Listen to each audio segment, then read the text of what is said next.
यह तय है कि चौथा विश्व युद्ध लाठी और पत्थरों से लड़ा जाएगा। कहने का मतलब यह था कि इतने युद्ध लड़े जाएंगे कि चौथे विश्व युद्ध तक सभी हथियार ही खत्म हो जाएंगे। और मौजूदा दौर में यह बात कहीं ना कहीं सच साबित होती दिख रही है। ऐसा इसलिए क्योंकि दुनिया में जंग के कई मोर्चे खुल गए हैं। अरब देशों में 2 हफ्ते से भयंकर घमासान मचा हुआ है। एक तरफ अमेरिका और इजराइल है तो दूसरी तरफ ईरान ने अकेले ही कई देशों की नींद उड़ा कर रखी है। इस सब के बीच बेहद चौंकाने वाली खबर आई है और वो ये कि खाड़ी देशों में एटमी हमलों से बचाने वाले सर्वाइवल शेल्टर की मांग जबरदस्त तरीके से बढ़ गई है। सवाल है कि अरब मुल्कों में छिड़ी जंग क्या परमाणु हथियारों के इस्तेमाल तक जा सकती है? क्या दुनिया एक बार फिर एटमी तबाही के मुहाने पर खड़ा है? क्यों ये सवाल उठ रहे हैं, इस सुपर एक्सक्लूसिव रिपोर्ट में देखिए। एक धमाका और सब खत्म। आग का गोला जिसकी तपन सूरज की गर्मी से कई गुना ज्यादा होती है। जिस जगह धमाका होता है वो जमीन सदा सर्वदा के लिए बंजर हो जाती है। पल भर में हवा ऐसा हथियार बन जाती है जो इंसान ही नहीं, इंसान की तामीर की हुई हर चीज को खाक में मिला देती है। 6 अगस्त 1945 6 और 9 अगस्त की तारीख थी जब अमेरिका ने जापान के 2 शहरों में बर्बादी का ऐसा मंजर दिखाया था जिसने पूरी दुनिया को झकझोर दिया। जापान के हिरोशिमा और नागासाकी शहरों पर अमेरिका ने परमाणु बमों से हमला किया। इस हमले में हिरोशिमा की 3.5 लाख की आबादी में से 1.5 लाख लोग पल भर में राख के ढेर में तब्दील हो गए थे। तो सवाल यह है कि क्या दुनिया फिर एक बार ऐसी ही तबाही के मुहाने पर है? क्या अमेरिका और ईरान यही चाहते हैं? क्या अरब में छिड़ी जंग का आखिरी अंजाम यही होने वाला है? 81 साल बाद क्या दुनिया एक बार फिर से एटम बम से तबाही के मुहाने पर है? यकीन मानिए, हमारी सरहद से महज 3000 किलोमीटर के फासले पर बरस रहा बारूद अब उस मुकाम तक आ पहुंचा है जहां से धरती को दहलाने वाली साजिशों की शुरुआत होती है। 2 हफ्ते से जंग छिड़ी हुई है। कहने को सिर्फ अमेरिका और ईरान लड़ रहे हैं, लेकिन इस युद्ध की तपेश आधी दुनिया शिद्दत से महसूस कर रही है और ये खौफ अब और बढ़ने वाला है। जानना चाहते हैं क्यों? तो दुनिया के अखबारों की इन हेडलाइंस को देख लीजिए जिनमें एटम बम के धमाके का खौफ साफ नजर आ रहा है। इसे ऐसे समझिए, दुनिया में बम शेल्टर या बंकर्स की मांग कई गुना बढ़ गई है। बंकरों की ज्यादातर डिमांड खाड़ी देश बहरीन, कतर, कुवैत और यूएई से है। अमेरिका में भी बम शेल्टर बंकर्स की डिमांड में कई गुना बढ़ोतरी हुई है। यह दावा अमेरिका के रॉन हबर्ट का है जो अमेरिका के टेक्सास में कई दशक से बम शेल्टर बनाने वाली कंपनी चला रहे हैं। कंपनी का नाम एटलस सर्वाइकल शेल्टर्स है। रॉन हबर्ट के मुताबिक अमेरिका और ईरान की जंग जैसे जैसे आगे बढ़ रही है, दुनिया के अलग अलग देशों से एटम बम से धमाके से बचने के लिए शेल्टर्स की डिमांड लगातार बढ़ रही है। सवाल यह है कि ये बंकर कैसे होते हैं और किस चीज से बने होते हैं। सवाल ये भी है कि क्या इन बंकरों में रहते हुए परमाणु हमलों से बचा जा सकता है। युद्ध के दौरान हमलों से बचने के लिए बंकर का चलन कई देशों में पहले से ही है। ज्यादातर देशों में इस तरह के बंकर कंक्रीट से बनाए जा सकते हैं, तो कई जगह इन्हें फैक्ट्री में लोहे से तैयार किया जाता है और फिर उन देशों तक भेजा जाता है जहां युद्ध छिड़ा हो। एक साधारण बैकयार्ड बंकर में 4 लोग जमीन के नीचे लगभग 1 सप्ताह तक रह सकते हैं। यह बंकर बम धमाकों और किसी भी रेडिएशन से बचाता है। इसकी कीमत लगभग $25,000 होती है। रुपए के हिसाब से देखें तो करीब 23 लाख तक। इसमें एडवांस मॉडल के लोग कई साल तक रह सकते हैं, लेकिन ऐसे बंकर की कीमत करोड़ों में हो सकती है। अमेरिकी कंपनी के मुताबिक खाड़ी देशों से लगातार न्यूक्लियर हमले के दौरान बचने वाले बंकरों की डिमांड आ रही है। ईरान के करीब सभी पड़ोसी देश बंकर बनाने का ऑर्डर दे रहे हैं, लेकिन सवाल यह है कि क्या वाकई अमेरिका एटमी हमला कर सकता है? अरब देशों में छिड़े युद्ध के बाद दुनिया 2 धड़ों में बढ़ती नजर आ रही है। एक तरफ वो देश जो इजराइल और अमेरिका के साथ है, तो ईरान का समर्थन करने वाले देशों की भी कमी नहीं है। रूस, चीन और उत्तर कोरिया जैसे देश खोलकर ईरान पर हमले का विरोध कर रहे हैं। रूस के राष्ट्रपति व्लादिमीर पुतिन पहले दिन से ही ईरान पर अमेरिका और इजराइल के हमलों का विरोध कर रहे हैं। चीन पर भी ईरान को चोरी से हथियार देने के आरोप लगते रहे हैं। इन सब के बीच उत्तर कोरिया के तानाशाह किम जोंग उन ने भी ईरान का समर्थन कर दिया है। उत्तर कोरिया ने अमेरिका इजराइल के ईरान पर हमलों को अवैध बताया और इसे ईरान की संप्रभुता का उल्लंघन बताया। उत्तर कोरिया मानता है कि सर्वोच्च नेता चुनने के अधिकार ईरान को हैं और वो इसका सम्मान करते हैं। ईरान और उत्तर कोरिया की पुरानी दोस्ती है। 1980 के दशक में ईरान इराक युद्ध के दौरान उत्तर कोरिया ने ईरान को हथियार दिए थे। ईरान जिन मिसाइलों से अरब देशों को निशाना बना रहा है, उस मिसाइल तकनीक के पीछे भी उत्तर कोरिया का हाथ माना जाता है। इसके साथ ही नॉर्थ कोरिया के तानाशाह किम की एटमी सनक से दुनिया वाकिफ है।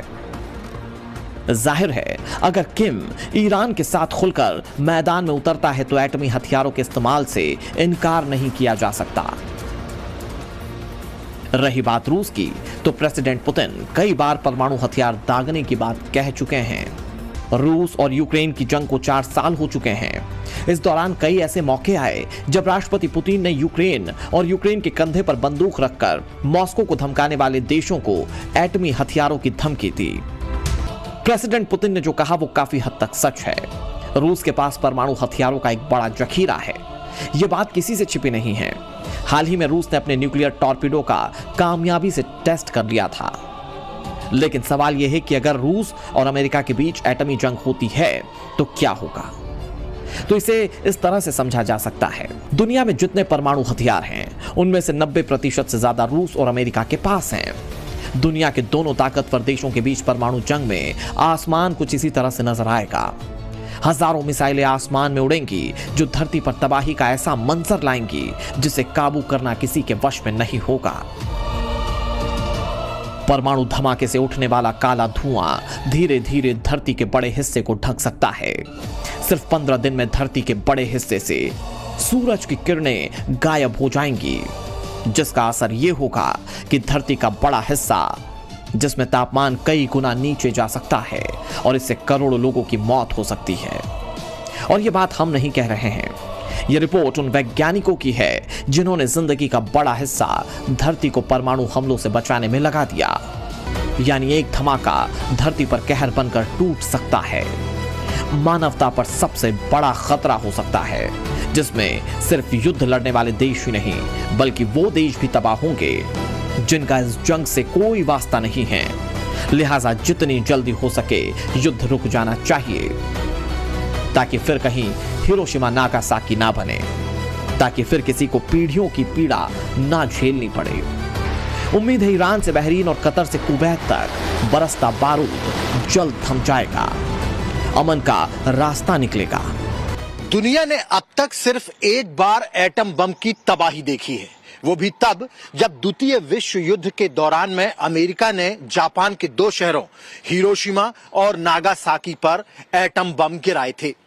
जापान से कई गुना ज्यादा ताकतवर फौज होने के बावजूद भी अमेरिका को एटम बम का सहारा लेना पड़ा था। सवाल यह है कि क्या इस बार भी ईरान के मामले में ऐसा हो सकता है? ईरान पर बरसते अमेरिकी और इजरायली बारूद की वजह खामेनेई की एटमी ख्वाहिश थी। ईरान हर हाल में परमाणु बम बनाना चाहता था। अमेरिका को यह रत्ती भर भी बर्दाश्त नहीं था। यही वजह है कि पिछले साल अमेरिका ने ईरान के एटमी ठिकानों पर बंकर बस्टर बम बरसाए थे। बावजूद इसके ईरान ने अपनी एटमी जिद नहीं छोड़ी।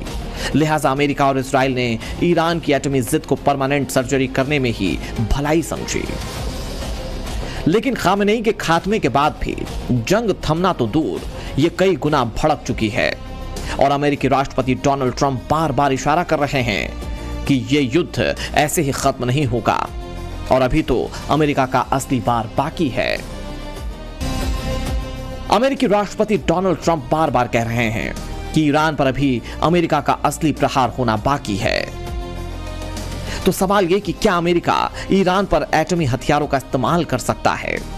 अगर ऐसा होता है तो तबाही का मंजर क्या होगा? इसे ऐसे समझिए, अगर अमेरिका तेहरान पर एटम बम दागता है तो आग का ऐसा गोला उठेगा जिसकी जद में जो भी आएगा वो खाक हो जाएगा। यानी बिल्डिंग, पेड़ पौधे, इंसान, मकान, खेत खलिहान सब कुछ भस्म हो जाएंगे। और ये तबाही तेहरान में ही नहीं होगी दमिश्क से लेकर बेरूत और बगदाद तक, यानी कि जहां तक रेडिएशन फैलेगा वहां तक सिर्फ बर्बादी ही बर्बादी होगी। वैसे तो अमेरिका ने 1992 के बाद से कोई परमाणु परीक्षण नहीं किया, लेकिन अमेरिका के पास ऐसे एटमी हथियार मौजूद हैं जो धरती के हर कोने तक महाविनाश ला सकते हैं। दुनिया का सबसे ताकतवर परमाणु बम अमेरिका के पास है, जिसका नाम है B-83। इसे B-2 बॉम्बर से गिराया जा सकता है। इसकी ताकत का अंदाजा इसी से लगाया जा सकता है कि जापान के हिरोशिमा पर गिराए गए बम 15 किलोटन TNT के बराबर थे। मतलब उस बम की ताकत 15,000 टन बारूद जितनी थी, जबकि B-83 बम की ताकत 1.2 मेगाटन TNT है, यानी कि करीब 12 लाख टन बारूद जितनी। इतना ताकतवर बम अगर कहीं गिरा दिया जाए तो पूरा का पूरा शहर पल भर में राख हो सकता है। यानी एक बटन दबाने से सिर्फ 1600 सेकंड में धरती पर ऐसी तबाही आ सकती है जिसे रोक पाना नामुमकिन है। सवाल यह है कि जब दुनिया के ताकतवर देश इसका अंजाम जानते हैं तो एटम बम की होड़ क्यों? ऐसा नहीं है कि दुनिया से महाविनाश के हथियारों के खात्मे की कोशिश नहीं की जा रही है। साल 1986 में दुनिया भर में लगभग 70,300 परमाणु हथियार थे, जिनकी संख्या साल 2000 में घटकर 38,000 और फिर 2025 में घटकर 12,241 रह गई। बावजूद इसके दुनिया पर एटमी तबाही का साया खत्म नहीं हुआ है। अमेरिका और ईरान की जंग की चौहद्दी जितनी बढ़ेगी, एटमी हमले की आशंका उतनी ही प्रबल होगी। मिडिल ईस्ट में छिड़ी जंग में अमेरिका से ही परमाणु हथियारों के इस्तेमाल की आशंका नहीं है। ईरान भी इसमें पीछे नहीं है। भले ही ईरान के पास परमाणु हथियार नहीं है, लेकिन ईरान पहले ही इजराइल के डिमोना परमाणु रिएक्टर को निशाना बनाने की धमकी दे चुका है। अमेरिका के हमलों के बीच ईरानी फौज के एक ऑफिसर ने कहा कि अगर अमेरिका और इजराइल ईरान में सत्ता बदलने की कोशिश करते हैं तो ईरान अपना आखिरी प्रहार कर सकता है। ईरान के इस बयान ने दुनिया भर में चिंता बढ़ा दी है। वजह यह है कि ईरान के पास भले ही परमाणु बम ना हो, लेकिन अगर डिमोना परमाणु रिएक्टर पर हमला हुआ